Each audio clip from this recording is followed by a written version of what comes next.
Allô tout le monde, comment ça va aujourd'hui? Alors, Julie, on est rendu au chapitre 2 du premier épître de Jean et au verset... c'est quel verset déjà, Julie? Ben, en fait, je pense qu'on a fini le chapitre 2. Non. Je te taquine. On est rendu au verset 12, si je me trompe pas. Oui, parce que finalement, le chapitre 2, j'en aurais manqué quelques bouts. Je crois que je vieillis. Oui, tout Mais, à fait. La dernière fois, on a parlé, jusqu'au verset 10, on a parlé de l'importance de s'aimer les uns les autres pour marcher dans la lumière. On a parlé que Dieu est amour, que Dieu est lumière. Puis on ça, a vu... avez-vous comment c'est... J'en ai déjà parlé, hein, mais l'importance des substantifs ici, là. Ça fait partie de l'essence même de Dieu d'être amour, l'essence même de Dieu d'être lumière. C'est vraiment quelque chose d'extraordinaire à réaliser, hein, qu'on a vraiment un Dieu qui est hors de toute mesure. Tu sais. Excuse-moi, continue. Non, mais c'est parfait. Et ce qui est intéressant, c'est que le passage qu'on a lu, où est-ce qu'il parle, si nous gardons ses commandements, nous savons par cela que nous l'avons connu, puis qu'on avait vu que si quelqu'un ne garde pas ses commandements, il est un menteur, la vérité n'est point en lui. Puis on a expliqué que ce passage-là ne parlait pas, n'était pas écrit de façon à mettre Hmm. un joug sur les épaules des petits-enfants à qui ça s'adresse. Pourquoi? Parce que si on le place dans son contexte, si nous confessons nos péchés, il est fidèle et juste pour nous les pardonner, pour nous purifier de toute iniquité. La marche ne pourra pas être exempte de faute. Hmm. Mais si on marche volontairement en cultivant les ténèbres dans nos vies, mais là, c'est pas la même chose. Non, c'est deux choses complètement différentes. Effectivement, tu sais, tu peux errer, tu peux, tu sais, euh, sans l'avoir prémédité, tu sais. Dans la loi, il y avait les fameuses offrandes pour les péchés involontaires. Tu sais, tu péchais d'une manière involontaire, donc non prémédité, non délibéré. Il y avait des sacrifices qui étaient offerts pour ça. Tu sais. Euh, Ouais, puis même si c'est un péché qui était volontaire, il faut que tu te repentes, puis oui, c'est fini. oui. Et d'ailleurs, vas-y. Et j'allais dire pour le meurtre aussi. Si il y avait mort d'homme, il fallait qu'il y ait délibération à savoir si c'était prémédité. À ce moment-là, c'était la peine capitale. Sinon, ben, tu avais un recours. Tu pouvais aller à une ville de refuge pour éviter Le vengeur le de sang. vengeur de sang, merci, jusqu'à temps que la cause ait été évaluée et que la personne a été trouvée coupable, donc peine capitale, non coupable, ou en tout cas non volontaire, non préméditée. À ce moment-là, c'était pas, elle pouvait pas être payée de son sang, parce que c'était involontaire. Donc, il y a tout cet arrière-plan-là. Hein, quand on lit, il faut comprendre que l'Ancien Testament, il est là pour une raison importante et il faut le connaître, il faut le réaliser. Alors, toute cette idée-là, comme tu dis, Julie, de dire, ben écoute, oui, on va pécher, mais il y a une différence entre vivre dans le péché d'une manière préméditée, volontaire, continuelle, en pleine connaissance de cause, et être comme l'apôtre Paul qui dit, écoute, je veux faire le bien, je veux pratiquer le bien. L'expression grecque, c'est une pratique continuelle, mais le mal est attaché à moi. Il y a ce parasite-là dans ma chair qui fait que je vais tomber dans le péché. Et donc, il est incapable d'accomplir son désir de marcher pour Dieu. Donc, on voit ça ici aussi là, quand il dit si tu pratiques le bien, et ainsi de suite. Là. Et c'est intéressant parce qu'au verset 10, ça dit celui qui aime son frère demeure dans la lumière, et aucune occasion de chute n'est en lui. Pourquoi? Parce que le plus grand commandement, après celui d'aimer Dieu de tout notre cœur, de toute notre âme, de toute notre pensée, c'est aimer notre prochain comme soi-même. Et plus on développe ce caractère-là, cette qualité-là d'aimer les gens en dehors de ce qu'ils font, en dehors de ce qu'ils sont, d'aimer les gens, ben aucune occasion de chute n'est en lui. Pourquoi? Parce que on a parlé la racine d'amertume, quand on hait les gens, quand on retient, quand on nourrit, si on veut, ce désir de vengeance ou de rétribution, mais ça a des conséquences. Et regardez au verset 11, ça dit, celui qui est son frère est dans les ténèbres. Il marche dans les ténèbres, il ne sait où il va, parce que les ténèbres ont aveuglé ses yeux. à force de vivre dans le péché va nous rendre Ouais, aveugles. aveugle. Oui, exactement. C'est comme, hein, souvent l'été, je lis moi, on va faire de la chaloupe, hein, une vieille chaloupe d'aluminium, là, les vieilles rames, puis tout ça, tu sais, puis c'est un peu moins les dernières années, mais il y a quelques années, on en faisait souvent à rame, le moteur a de la difficulté à fonctionner. Fait en attendant qu'on le fasse réparer, on faisait à rame. Et souvent, en début de saison, ben, hein, ça fait mal aux mains quand tu rames, parce que il n'y a pas encore de callosité là, sur les mains, hein. Il n'y a pas encore de, comment on appelle ça, D'accord. la corde, merci. Mais plus ça avance, ou quand je travaille sur le terrain avec la brouette, puis on a fait venir un voyage de 0,3 de roche ici, de petits graviers. Au début, je disais, les mains veulent t'arracher parce que c'est dur sur les mains, mais là, il y a la corde se fait, les callosités. Ben, il y a cette comparaison-là qui est faite de dire de s'endurcir au mal, de s'endurcir. Tu t'exposes au mal. Au début, tu es comme ta conscience est saine, alors tu vas réagir facilement. Tu vas dire, écoute, je ne peux pas faire ça, qu'est-ce que je fais là? Puis tu vas te corriger. Mais si continuellement tu t'exposes, bien là, tu es en train d'endurcir ton cœur, d'endurcir ta conscience. Tu vas être de moins en moins sensible à la parole, puis au Saint-Esprit qui veut te convaincre, tu sais. Puis tu vas céder de plus en plus facilement à ça, tu sais. Et moi, ce que je trouve intéressant, c'est que ça dit, il marche dans les ténèbres, il ne sait où il va, parce que les ténèbres ont aveuglé ses yeux. Je vois quand même un parallèle intéressant avec, tu sais, quand on marche par la foi. On peut dire que quand tu marches par la foi, on marche par la foi parce que justement, on ne sait pas où est-ce qu'on s'en va. Mm. Mais en réalité, quand on marche par la foi, on sait la finalité de l'endroit où est-ce qu'on s'en va. Ah, c'est beau ça. Tandis Excellent. qu'à un moment donné, à marcher dans les ténèbres, à un moment donné, on perd tellement qu'on oublie même la finalité d'où est-ce qu'on s'en va. Et ce qui est intéressant, c'est que tout ce passage-là, et c'est pour ça que j'ai ramené ce qu'on a parlé un peu la semaine passée, parce que avant de lire, parce que je trouvais intéressant qu'au verset 2 de chapitre 2, il était écrit, il est lui-même la victime expiatoire pour nos péchés, et non seulement pour les nôtres, mais aussi pour ceux du monde entier. Mhm. Puis après, il y a toute cette description de la marche dans la lumière, dans les ténèbres, et ça reprend. Je vous écris, petits enfants, parce que vos péchés vous sont pardonnés à cause de son nom. C'est magnifique, hein?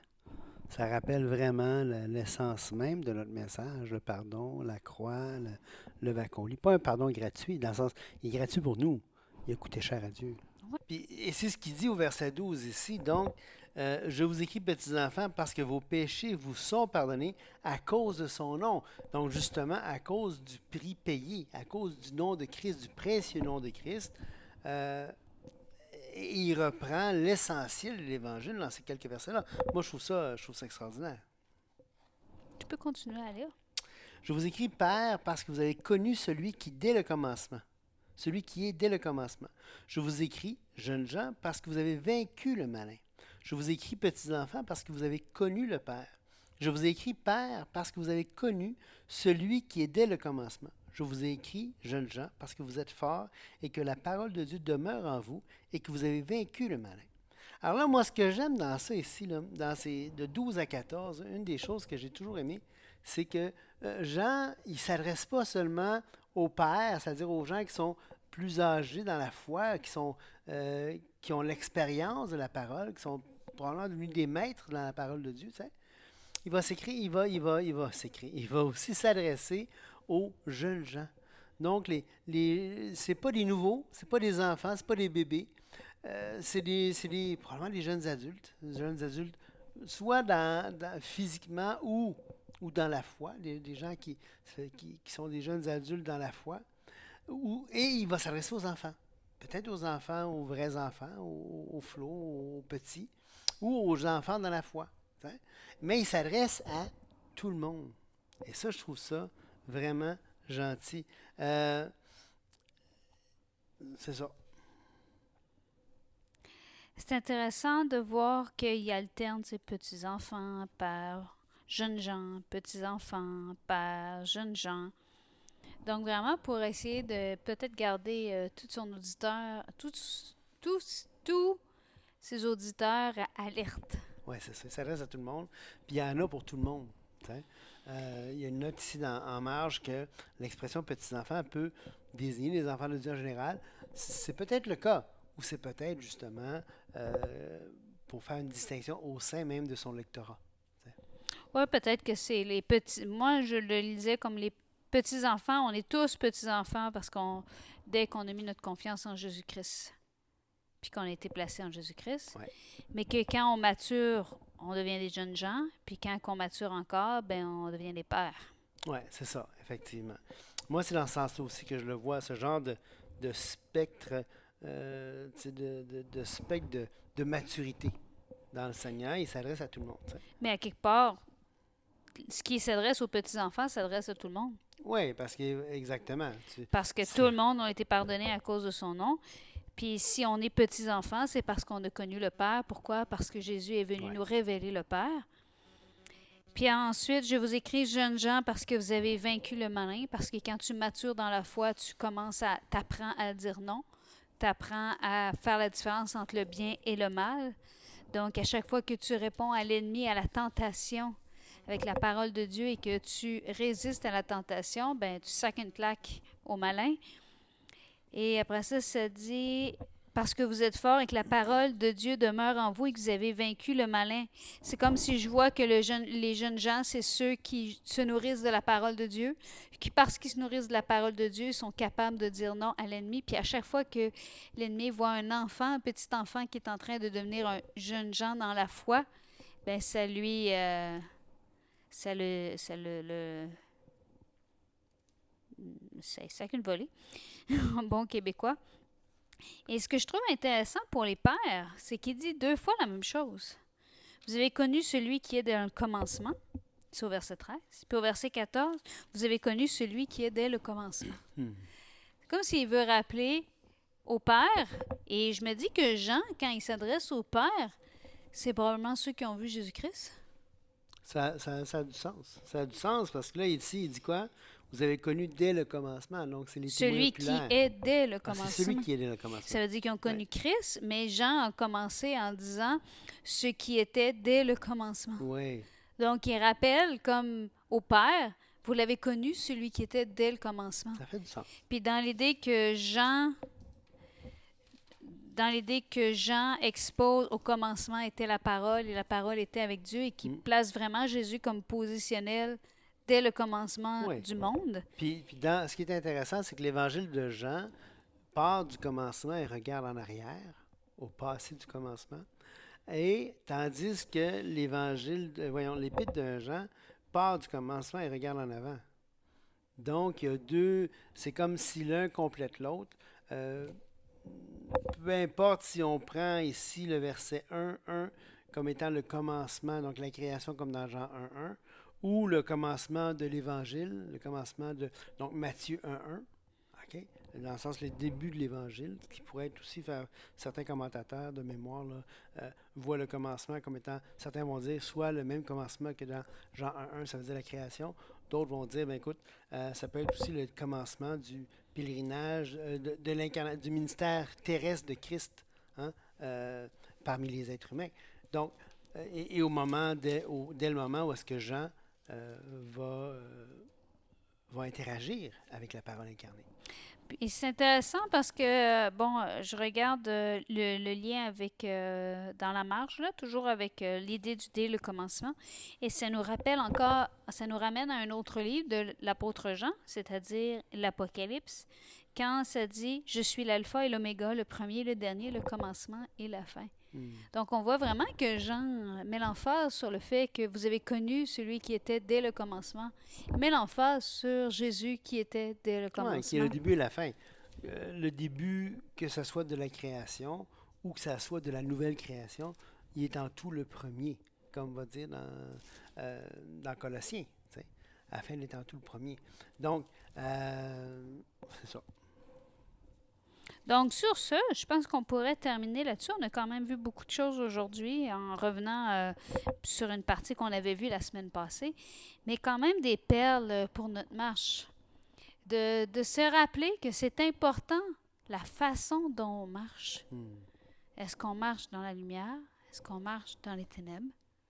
Est-ce qu'on marche de manière à aimer notre prochain comme Christ a aimé. Chaque personne a aimé le monde entier au point de donner sa vie. Et est-ce qu'on est honnête, comme on avait vu, de confesser quand on se trompe, confesser nos péchés? Donc, marcher dans la lumière, cette honnêteté-là qui est devant Dieu, devant celui qui voit tout, devant celui pour qui rien n'est ténèbres, hein, dont les yeux survolent toute la terre. Rien n'est caché devant lui. Donc, c'est marcher dans la lumière, c'est marcher dans cette conscience que Dieu voit tout, mais pas agir comme s'il ne voyait rien. Tu sais. Un peu comme les reproches que Dieu va faire dans Malachie, il va faire au peuple juif dans Malachie, tu sais, en quoi il va poser des questions rhétoriques. Et une suite de questions, Malachie va faire une suite de questions qui fait les reproches finalement, comme si Dieu ne savait pas de quoi il parlait, il ne pouvait pas voir, tu sais. Oui, puis juste ça, même au verset 8 qu'on a lu du chapitre 1, nous nous séduisons nous-mêmes si nous nous disons que nous n'avons pas de péché. Hmm, Le Seigneur voit tout. exactement. Donc, soyez encouragés cette semaine et à marcher de manière digne de l'appel qu'on a en Jésus-Christ. Que Dieu vous bénisse au bout. Au revoir.